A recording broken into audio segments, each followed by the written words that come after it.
Supreme কোর্টে এখন মামলা চলছে। আমরা মামলা নিয়ে খুব আতঙ্কিত। আমরা প্যানেল বাতিলের কথা ভাবছিই না। আমরা কলকাতা হাইকোর্ট আমাদের আত্মপক্ষ সমর্থনের সুযোগ দেয়নি। এই সরকারের আমলে আমরা পরীক্ষা দিয়েছি, দুর্নীতি হয়েছে সেটা প্রমাণিত, কিন্তু আমাদের নিয়ে একটা রাজনৈতিক চক্রান্ত চলছে। যেমন আমার স্কুলে মোট আমাকে নিয়ে 9 জন, আমরা এই 2016 SLST থেকে 7 জন জয়েন করেছি। তো এই 7 জনের যদি চাকরি চলে যায়, 2 জনকে নিয়ে 700 ছাত্রছাত্রী কিভাবে চলতে পারে একটা উচ্চ মাধ্যমিক স্তরের স্কুল, এটা আমার জানা নেই। দেখুন, আমরা এখানে আজকে আসি আপাতত 27 ডিসেম্বর থেকে আমরা আছি এখানে অবস্থান করছি। প্রথম কথা বলি যে 25,000 কথাটা নয়, কারণ আমরা এখানে উপস্থিত হয়েছি 2016 সালে SLST থেকে নিযুক্ত হওয়া 6 বছর কর্মরত শুধু শিক্ষক শিক্ষিকা বৃন্দ। এটা প্রথম কথা। দ্বিতীয় কথা, আমাদের এখানে রিক্রুটমেন্ট হয়েছে নবম দশমে 11,610, আর একাদশ দ্বাদশে রিক্রুট হয়েছে 5,596 জন। এই টোটাল রিক্রুট হওয়া 17,000 টিচারের মধ্যে ফ্রড ক্যান্ডিডেট হিসেবে, দুর্নীতিগ্রস্ত হিসেবে চিহ্নিত হয়েছে সিবিআই দ্বারা মাত্র 1800 জন, অর্থাৎ 92% যোগ্য ক্যান্ডিডেট। আর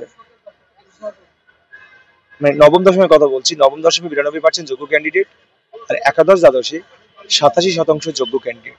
তাহলে আমাদের দাবি হলো মাত্র নবম থেকে দশম শ্রেণীতে এই 8% ফ্রড ক্যান্ডিডেটের জন্য, আর একাদশ দ্বাদশে এই 14% ফ্রড ক্যান্ডিডেটের জন্য কেন এত সংখ্যক একটা হিউজ পরিমাণ শিক্ষক শিক্ষিকা জীবনে অন্ধকার কালোময় দিন আসতে চলেছে। এটা প্রথম।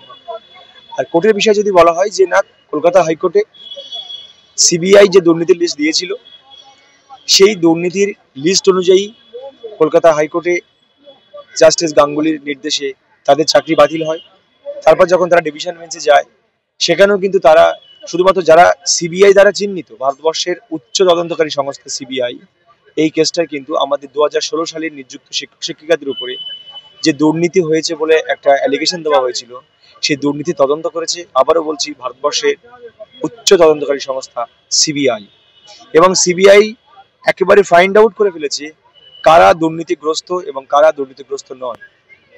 দুর্নীতিগ্রস্তদের নাম, তালিকা, তাদের রোল নাম্বার, তাদের ওই মার্কশিট সবটাই সিঙ্গেল বেঞ্চে কলকাতা হাইকোর্টের সিবিআই দিয়েছিল, কমিশন সেটা মেনে নিয়েছিল। তারপর ডিভিশন বেঞ্চে যায় তারা, সেখানেও কিন্তু তারা সিবিআই দ্বারা চিহ্নিত ফ্রড ক্যান্ডিডেটদেরই শুধু বাতিল রাখা হয়। কিন্তু পরবর্তী দেখা যায় ডিভিশন বেঞ্চে, কলকাতা হাইকোর্ট ডিভিশন বেঞ্চ, মানে দেবাংশু বসাকের ডিভিশন বেঞ্চ, আমাদের গোটা প্যানেলটাকে প্রশ্নের মুখে ফেলে দেওয়া হয়। সুপ্রিম কোর্টে এখন মামলা চলছে। আমরা মামলা নিয়ে খুব আতঙ্কিত। এই জন্যই আতঙ্কিত যে হঠাৎ করে কলকাতা হাইকোর্টে যেদিন আমাদের বিনা কারণে, মানে আমাদের কোনো দুর্নীতির কোনো প্রমাণ ছিল না, আমরা জানি না দুর্নীতি কি, দুর্নীতি জিনিসটা কিছু বুঝতেই পারিনি, হঠাৎ করে গোটা প্যানেলটাকে প্রশ্নের মুখে ফেলে দেওয়া হয়েছিল। ঠিক একই সুপ্রিম কোর্টে সেই বিষয়টা এখন বিচারাধীন। প্রথমে এখানে সুপ্রিম কোর্টের মাননীয় প্রধান বিচারপতি চন্দ্রচূড়ের বেঞ্চে আমাদের হিয়ারিং হয়েছিল। সেখানে আমাদের গোটা প্যানেলটা যে কলকাতা হাইকোর্ট থেকে ক্যান্সেল করে দিয়েছিল, বাতিল করে দিয়েছিল, কিন্তু সেখানে কিন্তু স্টে আছে। স্টে আসার পর চন্দ্রচূড় এখন তিনি বলেছিলেন যে কলকাতা হাইকোর্টের আনজাস্ট হয়েছে গোটা প্যানেলটার মধ্যে এভাবে স্যাটিসফাইড করা, যারা দুর্নীতিগ্রস্ত তাদেরকে আলাদা করে সেগ্রিগেশন করা যায় কিনা তার একটা ওয়ে বের করা উচিত ছিল। তিনি স্টে দিয়েছিলেন এবং বলেছিলেন যে সুপ্রিম কোর্টের উচিত আমাদের কোর্টের একটা মডালিটি ঠিক করে দেওয়া হবে যে কিভাবে এই সেগ্রিগেশন করা সম্ভব, যোগ্য এবং অযোগ্য। এখন আমাদের নতুন সিজিআই এসছে, প্রধান বিচারপতি এসছে, সঞ্জীব খান্নার বেঞ্চে এখন আমাদের মামলা চলছে। আগামী 7 তারিখ আমাদের হিয়ারিং। সেই হিয়ারিং এর আগে আমরা এই জন্যই আতঙ্কগ্রস্ত যে দুর্নীতি তালিকায় নাম না থাকার সত্ত্বেও যেহেতু কলকাতা হাইকোর্টে প্যানেলটা একবার বাতিল হয়ে যায়, ঠিক একই রকম ভাবে আবার যেন সেরকম আতঙ্কের কোনো কালো দিন আমাদের সামনে না আসে। আর এটা ভুল তথ্য। এসএসসি সিবিআই যে ফ্রড ক্যান্ডিডেট চিহ্নিত করেছে, সেই ফ্রড ক্যান্ডিডেট নাম, তাদের রোল নাম্বার, তাদের এভরিথিং, সমস্ত ডকুমেন্ট সিবিআই যেমন সুপ্রিম কোর্টে প্রোভাইড করেছে, এসএসসিও কিন্তু স্কুল সার্ভিস কমিশনেও কিন্তু প্রোভাইড করেছে। কিন্তু তাহলে আমাদের প্রশ্ন, আমাদের আন্দোলন কেন? আমাদের আন্দোলন এটাই যে কোর্ট তো প্রমাণের ছাড়া চলে না, মানে প্রামাণ্য তালিকা ছাড়া কোর্ট চলে না। তাহলে যে প্রমাণ মহামান্য আদালত চাইছে যে এই সেগ্রিগেশনের জন্য যোগ্য অযোগ্য আলাদা করার জন্য, শুধু সিবিআই লিস্ট দ্বারা নামের তালিকা দিলে হবে না, তারা যে অযোগ্য এবং আমরা যে যোগ্য তার সপক্ষে উপযুক্ত প্রমাণ যেন এসএসসি জমা দেয়, এটা আমাদের মূল দাবি। স্যার বলছি, যদি পুরো প্যানেল বাতিল হয়ে যায় সেই দায় কার?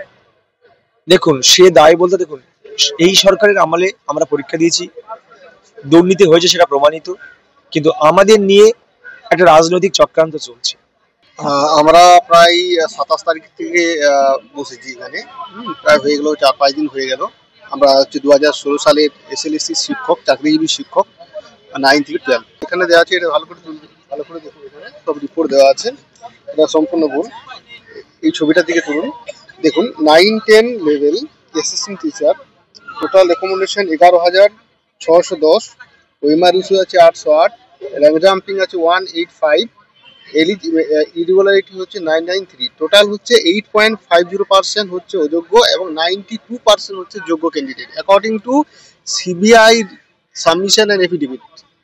ওকে, আচ্ছা, নেক্সট হচ্ছে assistant teacher 11-12 level, total candidate, total recommendation হয়েছে 5,596 অ্যান্ড ওএমআর ইস্যু আছে তার মধ্যে 771, র্যাঙ্ক জাম্পিং আছে 39, ইরেগুলারিটি আছে 810, অর্থাৎ 14.47%, অর্থাৎ টোটাল 86% ক্যান্ডিডেট হচ্ছে এখানে যোগ্য অ্যাকর্ডিং টু সিবিআই এফিডেভিট।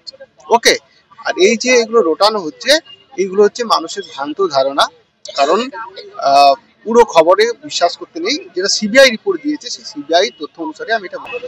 হ্যাঁ, রাজ্য সরকার থেকে ফাইনাল এফিডেভিট দেওয়া হয়েছে এবং ফাইনাল সাবমিশনও দেওয়া হয়েছে, এবং সেই সাবমিশন থেকে আমরা যেটা জানতে পারছি, মোটামুটি ওদের সাথে যে রিপোর্ট আছে প্রায় ম্যাচিং।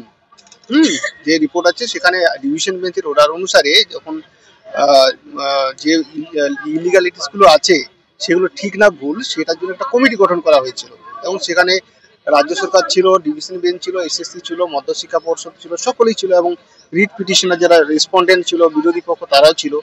সকলেই মিলেই কিন্তু অ্যাকর্ডিং টু সিবিআই রিপোর্টের সাথে এসএসসির যে রিপোর্ট সেটা মিলিয়েছে। অ্যাকচুয়ালি এসএসসি, অ্যাকর্ডিং টু এসএসসির যে মতামত অনুসারে, যতজন ক্যান্ডিডেটের সিবিআই যে 8,163 জনের নাম দিয়েছে, সবাই তো জব করে না, অনেকে তো ওয়েটিং লিস্টে আছে, অনেকে অন্য জব পেয়ে গেছে, আবার অনেকে কি আছে জব করে না। ঠিক আছে, এই হচ্ছে ব্যাপার।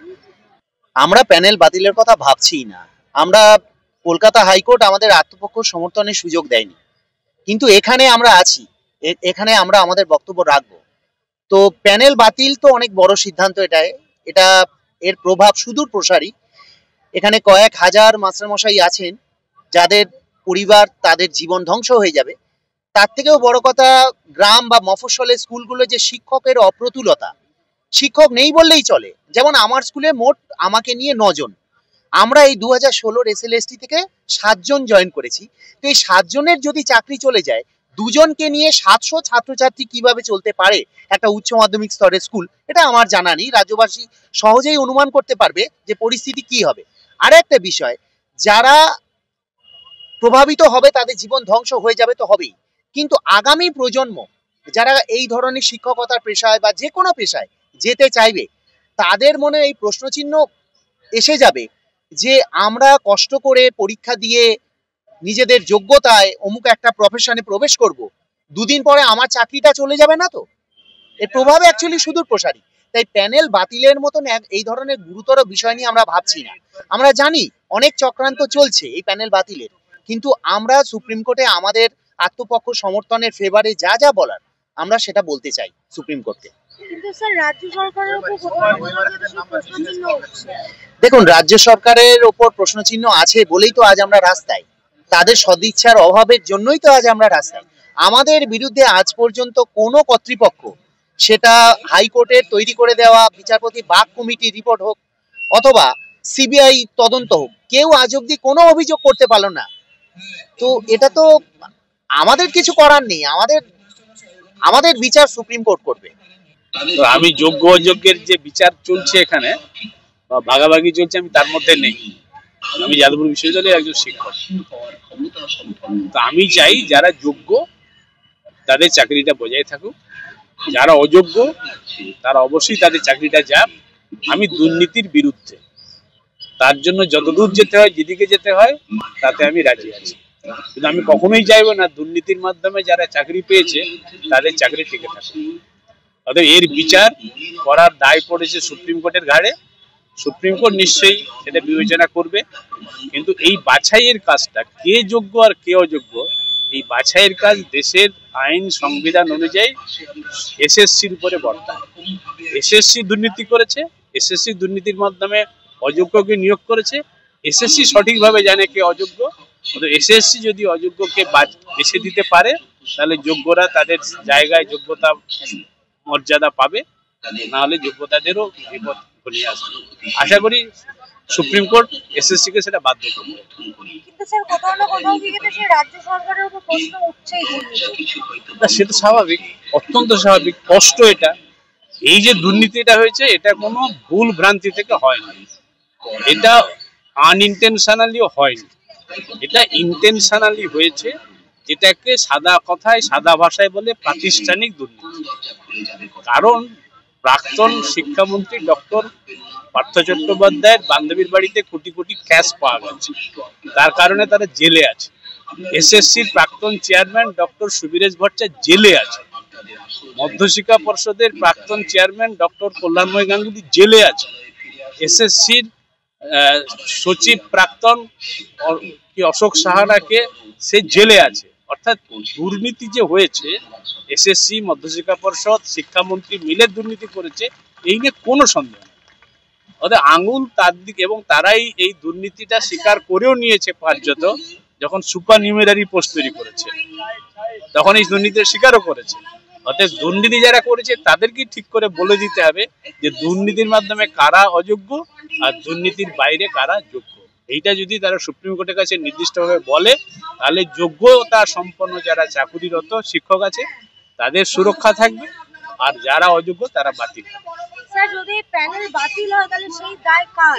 রাজ্য সরকার, রাজ্যের শাসক দলের এবং প্রশাসনের এবং সংবিধানের যারা দায়িত্বে আছে, যাদের সাংবিধানিক আমরা কাস্টোডিয়ান বলি, রাজ্যপাল, রাষ্ট্রপতি, চিফ জাস্টিস অফ ইন্ডিয়া, এরা তো সাংবিধানিক পদে আছে, এদের দায়িত্ব। এবং কারণ এই মুখ্যমন্ত্রীকে শপথ বাক্য পাঠ করান রাজ্যপাল, সেই কারণে রাজ্যপাল হচ্ছে সাংবিধানিক প্রধান আমাদের রাজ্যের, রাজ্যপালকে তার দায়িত্ব নিতে হবে।